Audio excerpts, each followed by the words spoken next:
You're listening to the Champions Pod with Waqar Hussain and Nisar Khan. Available on Spotify, Apple Podcasts, and pretty much all other major platforms.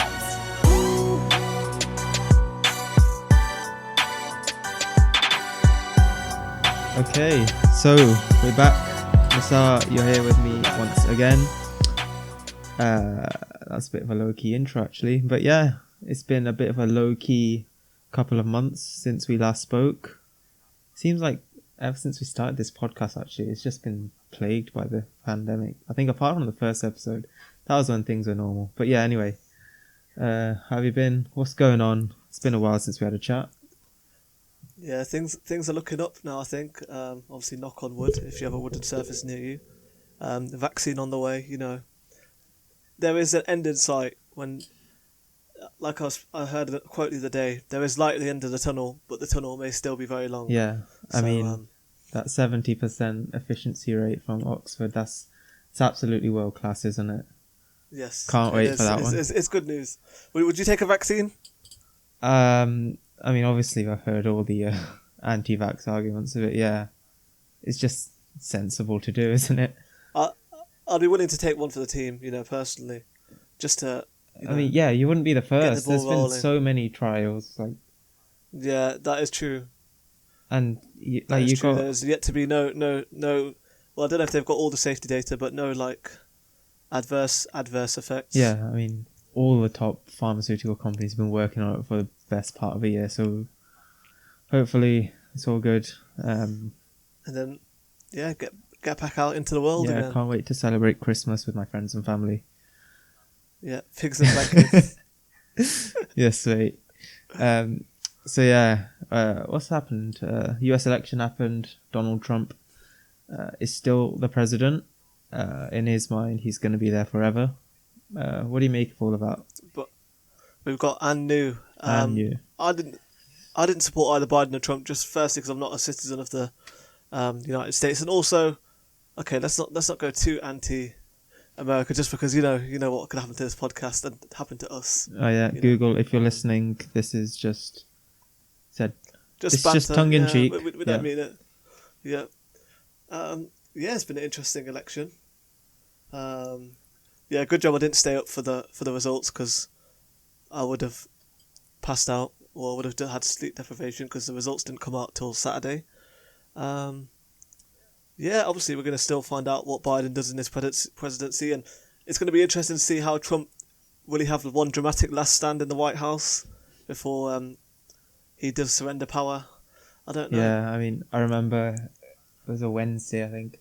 I was up quite late that day and I was thinking, should I stay up? Because it's been a thing, like the Brexit vote, we've had so many British elections, even the Trump versus Hillary.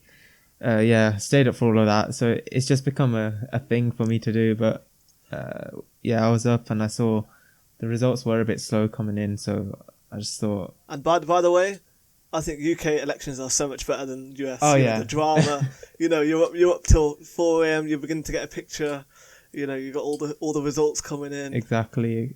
I mean, you got people like Nick Clegg losing their jobs in the middle of the night. You don't get drama like that in the US election. I can't wait for the next British election. Yeah. But I think it goes without saying that the US election is probably the most... it's the most followed one around the world, isn't it? Yeah. Like, pretty much everyone's invested in it, rightly or wrongly. And yeah, Joe Biden won. I think I'm in the same camp as you. He's probably marginally better than Donald Trump, simply due to the fact that he's not sexist. Well, he is. There's rumours of stuff, but... Yeah, I mean, I've seen some worrying clips of Joe Biden as well on YouTube. Yeah, I mean, but again, I think it's easy to. I think if you mention easy to paint a picture of Donald Trump, but Joe Biden, he's managed to keep it all pretty quiet on that front. But that being said, I think he's no saint. He's no saint. That's it. Like, I don't want to get too far into this political thing, but yeah, you don't know what could happen to us. But yeah, like even the Obama thing, he is a great guy. Like as a personality, I mean, a joker. Yeah, he had shoots charisma threes. and everything, but I'm not too sure about his policies and all that. Oh, I'm gonna say this right now. Obama's a war criminal. Cut this out if you want, but he is. No, I'll leave it in there. I'll leave it in there. So, yeah, You know, we can't be too politically correct. You know, at the end of the day, we've got to. yeah. Exactly. That's what this platform's for. We're not Sky News. We're TCP. We don't have to follow any Yeah, boundaries. no That's the filter. point. Exactly. But yeah, interesting to see what goes on in the US. At least they will have some sort of official response to COVID, I guess. Might be a little bit too late, like just coming in at injury time when the vaccine's about to get released. They're finally going to do something about it. But yeah. Yeah, I was really baffled by their response. You know, it's like they didn't monitor what happened to COVID. They're just like, okay, we'll shut it down for a bit and open back up again. It was almost as if, like, you know, the I'm built different memes that have been going around. It was just like that. Basically like that. Donald Trump, he even had it, and he was just like, "Yeah, I'm fine." Oh, speaking of lockdown timings, what would you comment on the UK government's decision on both lockdowns, like the timing of both? Do you mean the one in March and this one? Yeah. Yeah, I think everyone agreed that the first lockdown just came a couple of weeks too late. Like, it was very lax. I think from a lot of countries, actually, it was very lax at the start. They just thought, oh, it's China's problem. Yeah, it's not going to affect us. It caught the whole world flat-footed. It really Exactly. And then they've been a bit wishy-washy with their regulations since then. But with this lockdown, I think they just had to do it to sort of show they're taking action. But as we know, they're going to open everything again in time for Christmas.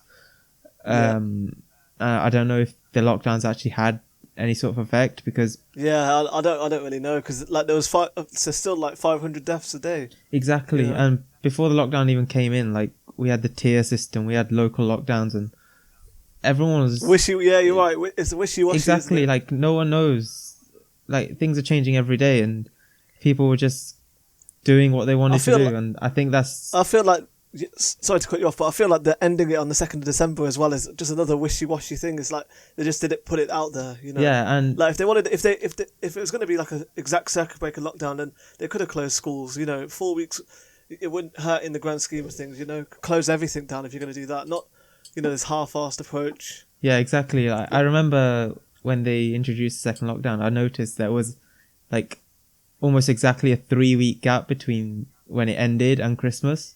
And if you remember back when the first lockdown happened, I think it was 3 weeks.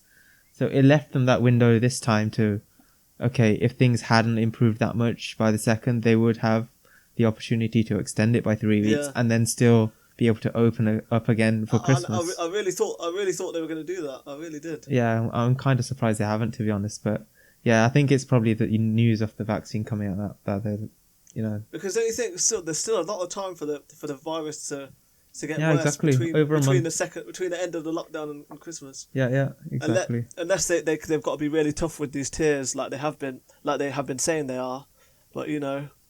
Yep, I guess everyone's going to be back on TikTok very soon again with all of the memes and whatever the kids are up to nowadays.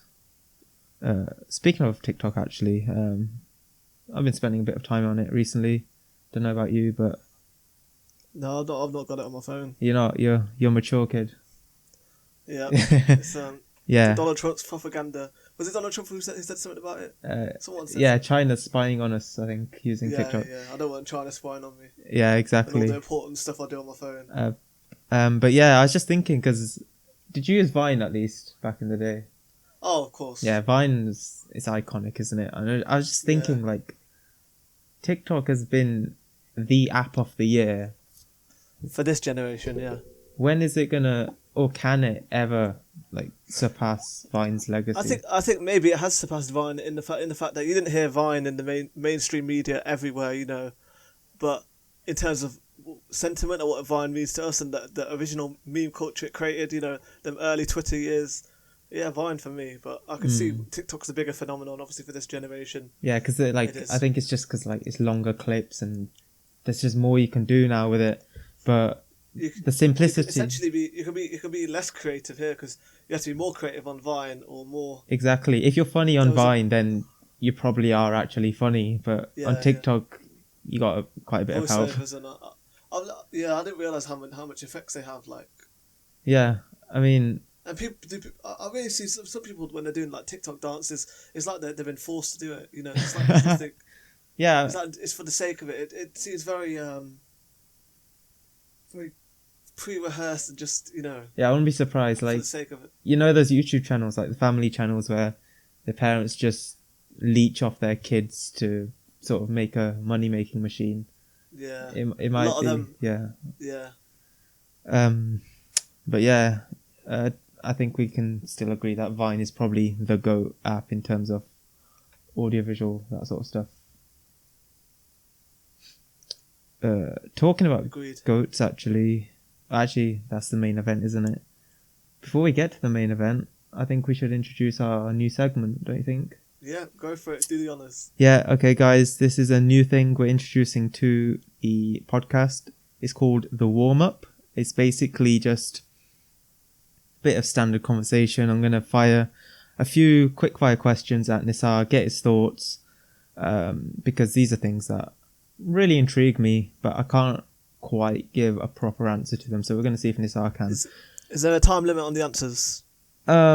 Just don't take the piss, mate. It's quick fire. Okay. So are you ready? Yep. Right, here we go.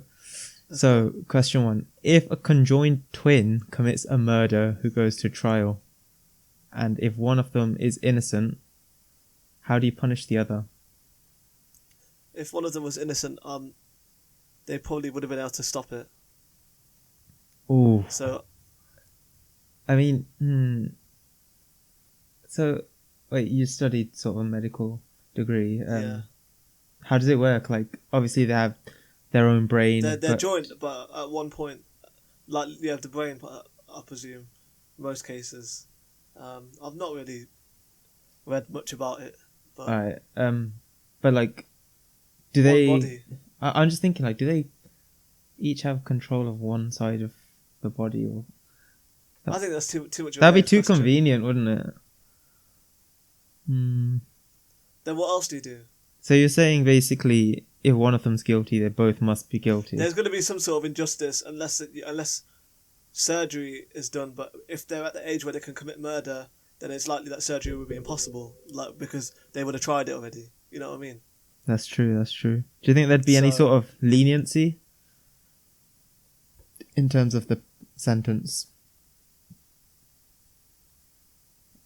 Yeah. So are we talking like exactly 50%, or what do you reckon? Sorry, I'm putting you on the spot here, aren't I? Yeah, the sentence would be halved probably. In the UK, yeah. Alright, calm. Quick fire, he says.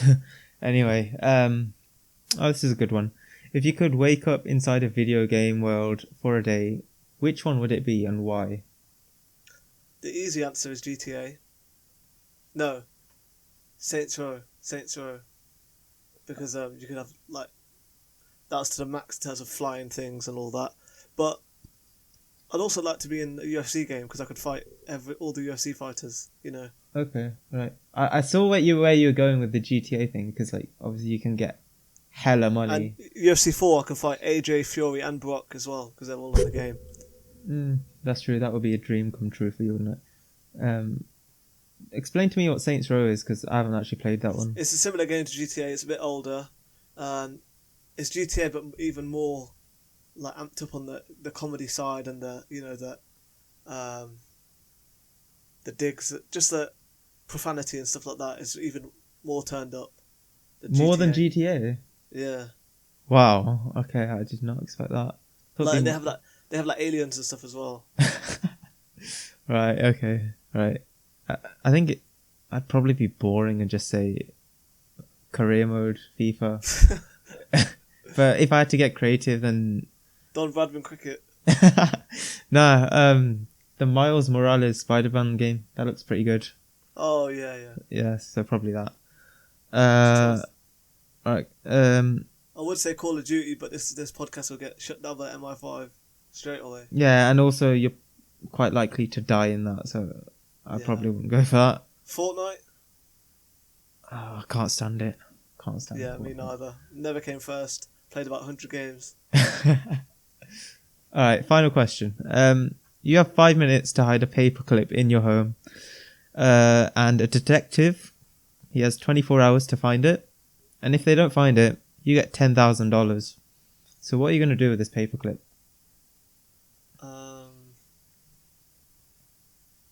Either let my cat eat it, but then I'm guessing if the detective had 24 hours, it could pass through the cat system. And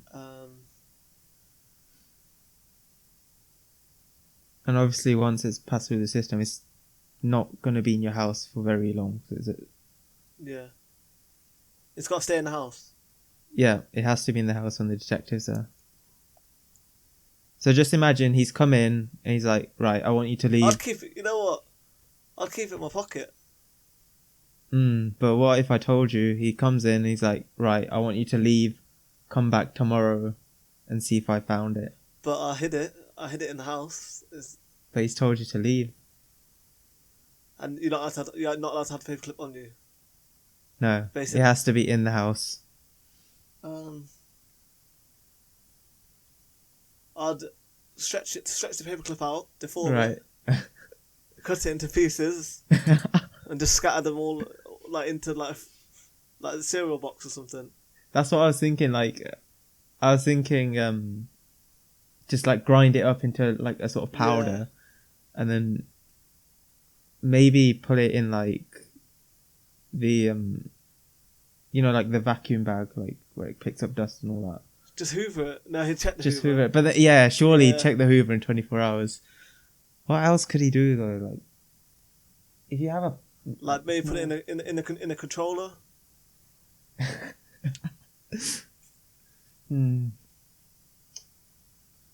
Interesting. Just looking around my room at the moment, just seeing what are the possibilities I have. It's got to be hidden in plain sight. Exactly. Like, I'll tell you what I do. Like, I've got this whiteboard in front of me. Well, it's not a whiteboard, it's like a pinboard. And the border's silver. So basically, grind up the paperclip and then just like glue each tiny bit around it. So it just looks like, I don't know, glitter or whatever. And yeah, finished. Yeah, that's $10,000 in my pocket. What are we doing for the 24 hours? Like, just waiting outside? Maybe I'd like set up a camera beforehand just to see like where he's sniffing around, and then if he's getting anywhere close, maybe do something to distract him. I don't know, like throw a rock through the window or something, just to throw him off. You got any more questions, or is that it? I think I might have one. Alright, go for it. Okay, I've got one. You gain control of J.K. Rowling's Twitter account for a day. What unnecessary piece of information do you add to Harry Potter? Oh wow, okay, right. There's a character which I think goes a bit underappreciated. Well, he's probably perceived to be underappreciated because of the lack of screen time he gets, and that's Draco Malfoy. Okay. Because like, I just think there's so much potential with that kid. Like, no, like I think it's only like 30 minutes of screen time he got, or 19 minutes. I can't remember. Like throughout all 8 films, which is like he nothing. was a prick though. That's why. No, I think he's just like, he's just been born into that. Like he's a talented kid. You can't deny that. Yeah. Like, there's something there with him. And if I wanted to, if I was J.K. I think you'd go as Rowling, far to say that Draco is the Ronaldo to Harry's Messi. Yeah, so I was just thinking, you've seen all the films, right? Yeah. Okay. So do you remember when, I think, does Harry save him or something goes on? I should know this. But Voldemort, in effect, kills him, but he's not actually dead. Kills Harry. And Malfoy's mum comes over and he's like, She's like, Draco, is he alive? And there's some sort of alliance there, I guess. I don't know. She just wants to know if her son's alive. But Harry sort of gives a little nod. So I think there's a bit of respect there, and you see at the end as well, where the 19 years later scene where they see each other at the train station, and like it's just like a. It's kind of like Orton and Cena, I think, really. They were two when they were young. They had that big beef. Now they both were respectful. They both were exactly like they're just like, I don't know. It's not a look of like, it's not how enemies would look at each other. I don't think it's just a bit of, okay, past is the past, but respect or whatever. Yeah. And like you see it in Half-Blood Prince as well. Draco's given the task to kill Dumbledore. He bottles it, obviously, as we know. Snape actually does it. But yeah, I think that shows us as well that he's a good kid. Like, he doesn't want to do all this. So I guess what my point is, after all that, is I think in the future, Draco Malfoy and Harry, they might do some sort of business together. I don't know what Harry's job is. Is he an aura, or I can't remember what he goes into, but yeah. Well, you know, I'd like to. I just know I'm a casual. Yeah, but I'd like to think that Harry and Malfoy work together in the future. That's good. Not bad. Right, I think that wraps up the warm-up. Quite a lengthy warm-up, but yeah, that was the first one. I hope that was sort of entertaining. I think those questions were decent, if I do say so myself. But yeah, we're going to head off for a break now, but afterwards we will be talking about our main event, the main topic of today's show. We're going to be talking about the GOAT of UFC, or MMA if you want to extend it. Just giving our thoughts on top 5, top 3, what our thoughts are, who is the king of mixed martial arts. So don't go anywhere, we'll be right back.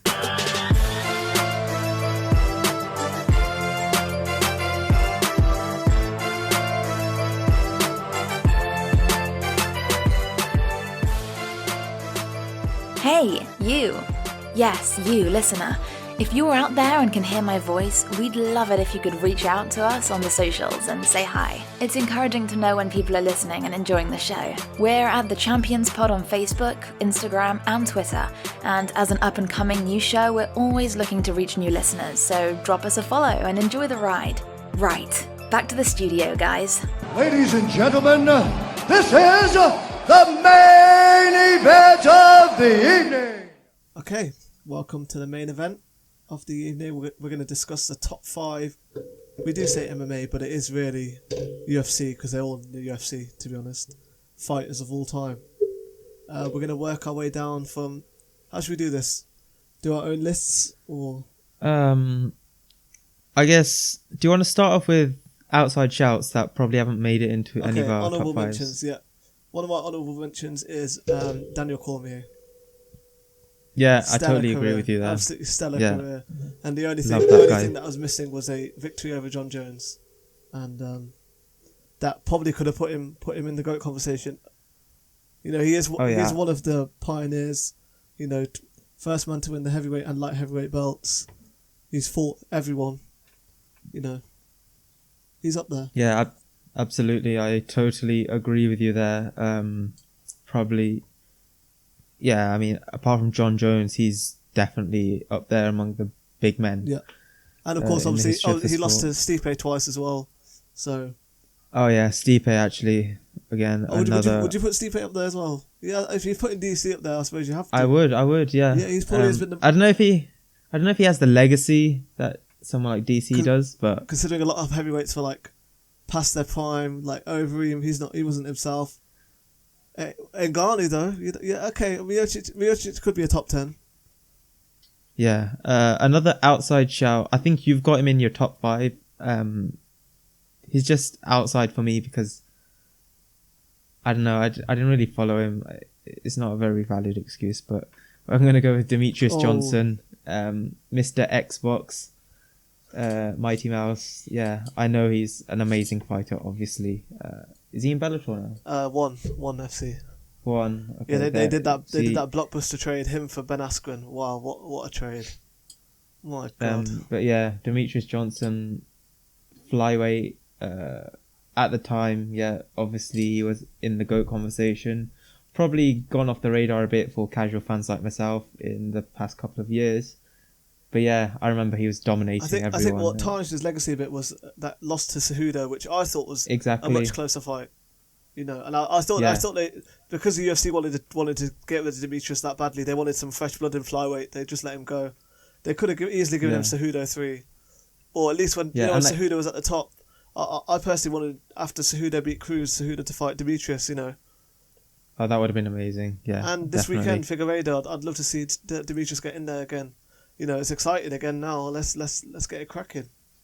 Yeah, I guess that's the sort of a theme. Like, correct me if I'm wrong, but smaller fighters, they probably don't get as noticed as the big ones. It's been like that from the early ages because you know, the bigger the fighters are, the harder they fall, the harder they hit. Yeah, so that's probably why I'm probably being a bit harsh on Demetrius, but yeah, I'll have him just outside. Okay.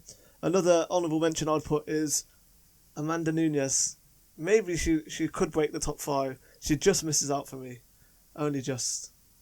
Right, okay, so I think we've gone, how the tables have turned. Obviously, undoubtedly the greatest women's fighter of all time.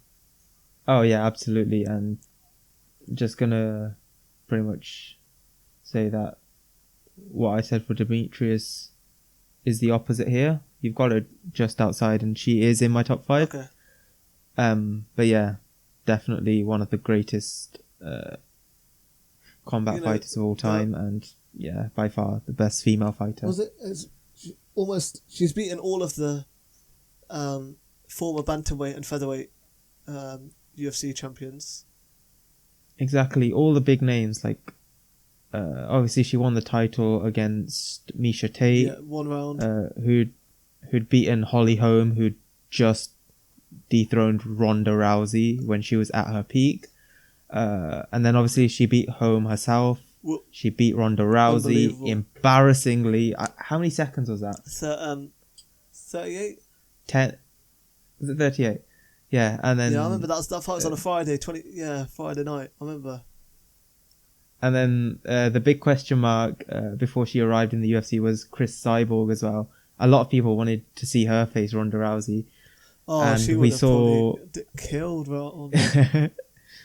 Yeah, and we saw Nunes dispatch her very easily as well. So to beat 4 big names so convincingly, like, there's no argument. She is clearly the best female fighter of all time. It's a shame we don't get to see her close out this year, you know, with another win, but she'll be back in there. Yeah, she just had a kid, hasn't she? Pardon? She just had a kid, hasn't she? Yeah. She's the first UFC champion to defend both belts. You know, that's huge. Yeah. That is huge. That's amazing. Like, just imagine if we saw this sort of dominance, like beating these sort of names on the males in the male division. Like, can you think of any sort of comparisons? Because I can't. Well, when you look at the way Nunes destroyed all the big names as well. Not really. Like, we've had a few double champs, but yeah, maybe Khabib in terms of the dominance, but okay. And Khabib did fight everyone barring Tony Ferguson, which it just wasn't meant to be. That's true. Just touching on Khabib there, actually, he retired, which is something we should probably mention since the last podcast. Do you think that's legit? Because Dana White seems to think that he can bring him back just with money, but I think it's probably just a done. Yeah, when you have the reasons that he's given as well, it's hard not to argue. It's not as if UFC aren't paying me enough, I'm done. It's not as if it's also exactly. And he also said there's no competitive edge there. He's right. You know, Tony Ferguson lost to Gaethje. He's beaten Gaethje. Who's left? The only fight I see which could bring him back is maybe this time next year if Conor does get through the lightweights like I'm expecting him to do, and gets the belt back, then it's going to be very hard for all parties to turn down a Khabib McGregor rematch. Right. Okay. Yeah. I mean, I just can't. Because can you imagine if Conor I gets a win again? yeah. If Conor beats Dustin, Conor beats Dustin, his stock's already going to be through the roof. Then who are they going to give him? Ferguson or Justin? And after that, who's next? But do you think, cause like Khabib, like he has no reason to come back. Even like he's already faced McGregor. Yeah. He has nothing to prove against him. Do you think like why do you think that's going to be something time that does heal. brings him back? Time does heal. Spending some time with his mother, when he's spending time with his mother now, that is his life. You know what I mean? Like the urge to fight isn't there, but it could be welcomed back in when he readjusts to life without his father. Right. Okay. Another one you could say as an honourable mention, who may be there when all is said and done, is Adesanya. He's on his way. He's on his way there. Yeah. Fair enough. And just a quick, because I've been asking a lot of people about this fight. Say Izzy versus Jones does happen, and where it should happen, I believe, is the Las Vegas Stadium next summer. Who takes the fight? Oh, any fight that John Jones is involved with, I'm always going to have him as a me too. favourite. I think, honestly, I'm a big Adesanya fan, but I think Jones will probably make it a boring, 50-45, or Adesanya might push him a bit, but I think Jones will just neutralise him. He's gonna. The Floyd Mayweather. Yeah, it's like a Floyd Mayweather thing. Like, although Jones is getting old and stuff, he's still, for Adesanya, he's able to exploit every fighter's weakness. You've got to be as complete as Jones to trouble him. You can't just be like Adesanya. Maybe he's got good takedown defense and stuff, but he's going to be fighting a light heavyweight champion who's been throwing around everyone. Yeah, I mean, like every fight for Jones now is just like he's just gonna come into it completely focused. Like it's about his legacy now because he's done a few bad things in the past, so he wants to show what he's all about in the octagon. And I think this is the fight that will motivate him as well, because the way Adesanya's been talking, Adesanya has been relentless on him, and Jones is gonna.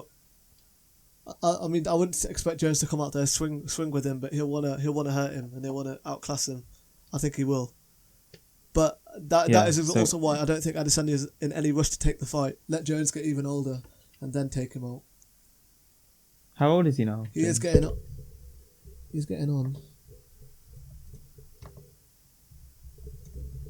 I reckon he's about 32, 33. 33.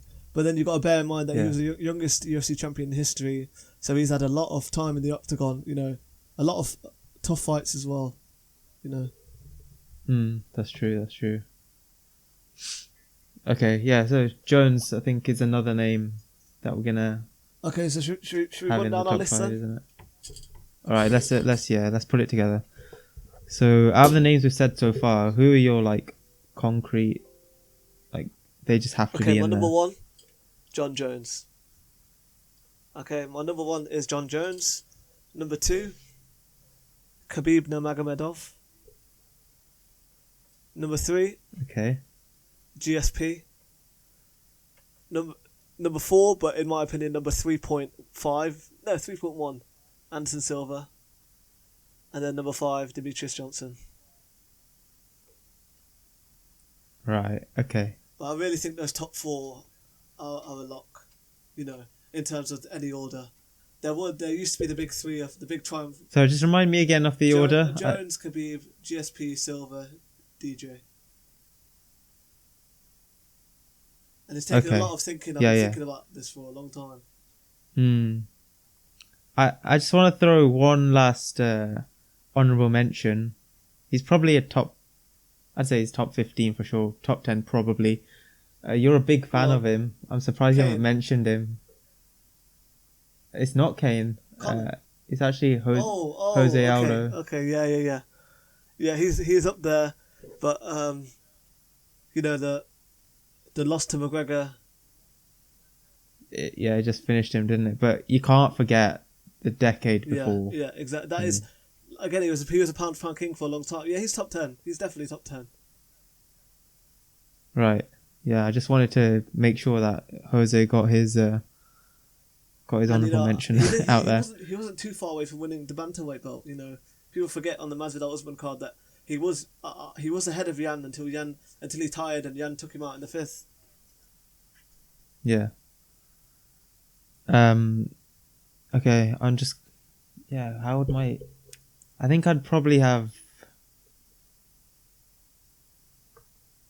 I think I'm going to put Nunes at 5th. Then we'll go with Khabib 4th. 3rd, John Jones.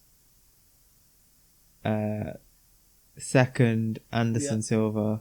And then top dog for me is that's a Quebec's own George St. Pierre. It is, when you add out of the four men you mentioned, GSP is the only one to win belts in both two weight classes. That's interesting, actually. Yeah. I thought we'd have a few more conflicts in our thinking there, but yeah, we seem to have. Do you think a GSP fight could tempt Khabib out of retirement? I was thinking that, like when you were saying the one thing that could bring him back, and you said Conor, I was thinking you were gonna say GSP because he's on the Mount Rushmore of the UFC, isn't he? These two, they're the ultimate martial artists, right? Both of them stay in shape all year round. Both of them they've been dominant in a similar way. I think it is a fight that could and should be made. If it's possible, if it's out there, if GSP wants it, if Khabib wants it, they've got to make it happen. Even you could say GSP's passed it a bit, but is he really? He took 4 years out and he came back and won the middleweight belt, and he's going to be fighting a smaller guy. Yeah, that'd be amazing to see actually, like 2 top 5 guys going at it. Like, just thinking of the names we mentioned, like, how many of them have actually fought each other? There was talk of Silva and GSP for years. That's a shit. We saw, obviously, I know he's not in the top 5, but DC and Silva, what was that, UFC 200? Anderson stepping in on defeat. Yeah, it wasn't the fight that everyone wanted to see.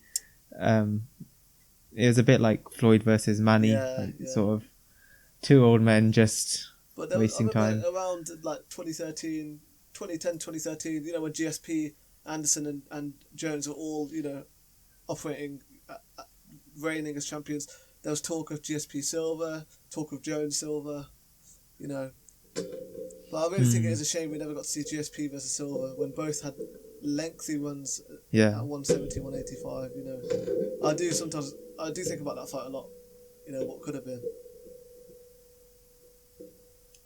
Yeah, I mean, I hope there is legs to this, because I've seen a few rumours myself about Khabib and GSP, so we'll wait and see, but... I think let the world open back up again, It's a big year for UFC next year. This one's been massive in terms of how they pulled it off during the pandemic, but now you're going to have all these fights, and hopefully you're going to have crowds to go with it, so... Yeah, and GSP hasn't formally retired, has he? I don't believe so, and Khabib certainly hasn't. He's still in the testing pool, so Yeah, so I mean, when you think about it, who else is there for GSP to come back for? Except Khabib. Yeah, so hopefully we get to see that fight in the next year or couple of years. But yeah, I think that ends our GOAT conversation there. For UFC at least. I think you wanted to quickly touch on one of the GOATs. Fedor, the GOATs in a different... He's got to be up there.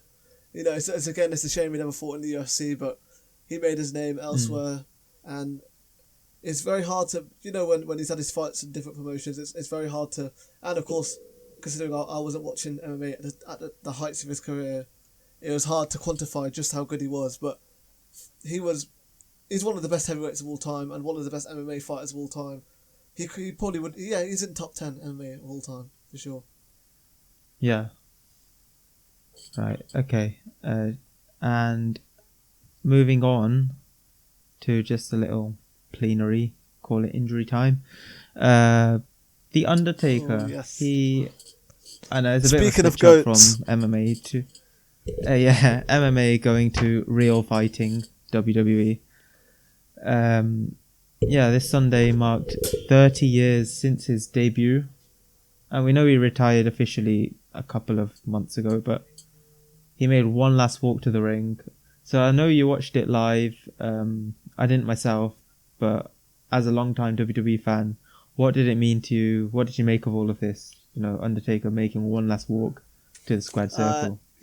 All the legends came out. It's just a shame there wasn't, a crowd there to give him the standing ovation he deserved. But it sunk in. He gave just a short few words. I think because he probably would have started crying. He didn't want to. He worked for 30 years to keep the mystique. He didn't want to ruin it on the last night. And I think the best character of all time, probably alongside Cena, the best of all time in terms of achievements in the ring, in terms of matches. He had the greatest WrestleMania match of all time against Shawn Michaels, the streak that will never be replicated, the streak that shouldn't have been broken, but that's for another conversation. And it's a shame he maybe they could have had a better moment if it was a bit earlier this retirement, before COVID, a couple of years before COVID. It didn't ruin his legacy at all. It just added to his magic. But it's good that he can now go back to be Mark Calloway for good. He's given the WWE fans many years and many memories. Yeah, I second that. Undertaker. If you're listening, I know you're probably not subscribed, but if you are, thank you. Thanks for your service. Hashtag thank you, Taker. One of the greatest of all time. And hope to see you tweeting a lot more often. Let's see Mark Calloway now. Enjoy. You've put away the fame for a while. You've stayed mysterious. Now you can really come out and enjoy, if you want. Yeah, exactly. Imagine seeing Undertaker just on commentary, did you ever see with him Michael live? Cole. Oh, I didn't know. Yeah, I know you seen did, didn't you?